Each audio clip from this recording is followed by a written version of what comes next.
Hola, un saludo más especial a todas. Bienvenidos a este podcast donde reflexionaremos sobre los principales escenarios sociales, económicos y políticos que han marcado la historia de Colombia en el siglo XX y que aún en el siglo XXI siguen teniendo ese impacto profundo en nuestra sociedad. Mi nombre es Aliu Cruz Padillas y los invito al recorrido histórico que nos ayudará a comprender mejor los retos del presente, entendiendo las raíces de nuestro pasado.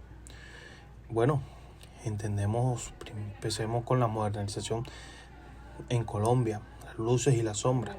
A lo largo del siglo XX, Colombia ha vivido un proceso acelerado de modernización en el cual hemos transformado profundamente la estructura social, económica y política del país.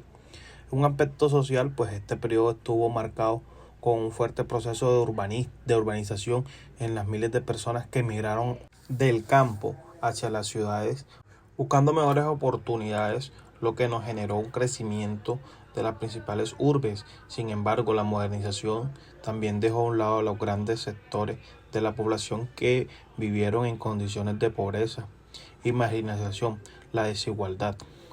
Y en el campo económico el país transitó de una economía rural, una economía a una más industrial y de los servicios. Este modelo sustituyó importantemente la vida de nuestros colombianos, promoviendo así, especialmente a partir de los años 50, el fortalecimiento de los sectores textiles y manufactureros. Aún así, la dependencia de los productos primarios como el café y demás derivados del petróleo se mantuvo en la estructura económica, pero vulnerable y desigual. Desde lo político en el siglo XX empezó el predominio bipartidista entre el Partido Liberal y el Partido Conservador. Este sistema impidió durante muchísimos años la participación de nuevos movimientos sociales políticos. A pesar de los intentos de modernización del Estado, gran parte del poder político seguía concentrado en esta élite tradicional, concentrando las necesidades reales y ignorando las necesidades reales de nuestro país. En nuestro segundo punto tenemos el conflicto armado y las crisis que tiene el modelo político. Pues uno de los aspectos más dolorosos del siglo XX en Colombia fue la persistencia de la violencia política. A partir de la década de los 50, el país vivió un periodo de violencia, una guerra partidista entre conservadores y liberales que dejó más de 200.000 muertos. Con el tiempo surgieron nuevos actores armados como son las guerrillas, como la FARC, el ELN, el EPL, y nacieron bajo la bandera de la Revolución Socialista como una respuesta a la expulsión y a la pobreza rural. Posteriormente, en los años 80 y 90, el narcotráfico y los grupos paramilitares complejaron mucho más el tema del conflicto armado, pues las consecuencias fueron devastadoras, más de millones de personas desplazadas, la violencia y las violaciones de los sistemas de derechos humanos y profundizando los territorios donde la confianza de la ciudadanía en las instituciones del Estado no existía. Y muchas heridas siguen abiertas aún en el siglo XXI. El bloque número 3, pues lo dividimos acá en el proceso de paz entre la esperanza y la frustración. En medio del conflicto, el país ha buscado la paz a través de los diálogos. En primera instancia, pues se ha logrado fue la desmovilización del M-19, quien culminó en su participación en la Asamblea Nacional Constituyente en el 91, que este hecho marcó un precedente positivo que se demuestra que si el país es posible que se transforme, no solo con las armas, sino con propuestas políticas.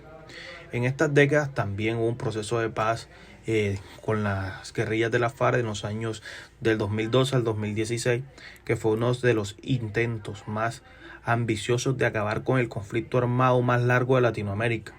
El acuerdo incluye temas clave como son la justicia transicional, la reparación de la víctima y la reformación rural. Pues no obstante, el camino no es fácil. La implementación ha tenido muchos altibajos, muchos excombatientes han sido asesinados y la población duda mucho de este tipo de políticas restaurativas y la desigualdad ciudadana que ha afectado la estabilidad del proceso. Las nuevas formas de hacer política y el papel de las élites en nuestro cuarto punto, pues en el siglo XX se cerró una gran transformación en el escenario político colombiano. Se rompió un esquema tradicional donde solo existían dos partidos, el conservador y el liberal, y surgieron nuevos movimientos sociales, partidos alternativos, liderazgos regionales, y las élites tradicionales se vieron desafiadas por la participación de sectores marginados por muchos años, como son las comunidades indígenas, los afrodescendientes, las mujeres y los jóvenes. Esta transformación de imaginario político que permitió una apertura democrática que, si bien aún afecta o enfrenta muchas barreras, pues amplió los horizontes de la participación. Pues hoy en día, en el siglo XXI, vivimos un momento en que la ciudadanía exige la transparencia, la inclusión y la justicia. Las nuevas tecnologías, las redes sociales, los movimientos sociales han cambiado la forma de ejercer el poder, generando nuevas tensiones, pero también nuevas posibilidades de que el pueblo tenga la transparencia con la cual se desea. Para concluir este podcast, en el siglo XX fue un tiempo de profundas transformaciones en nuestro país. La modernización, la violencia, los procesos de paz, los cambios políticos que marcaron nuestra historia. Estos procesos no solo nos definen nuestro pasado, sino que siguen influyendo hoy en día nuestras luchas sociales, nuestras decisiones económicas, nuestra forma de hacer política, que comprenden en estos escenarios es fundamental para construir un mejor país, uno en donde la paz no sea un privilegio, sino que sea un derecho, donde la política sea una herramienta de inclusión y no de exclusión. Gracias, compañeros, por escucharme y llegar hasta acá. Damos por terminado hoy nuestro podcast y esperemos que nos sigamos acompañando en un futuro podcast.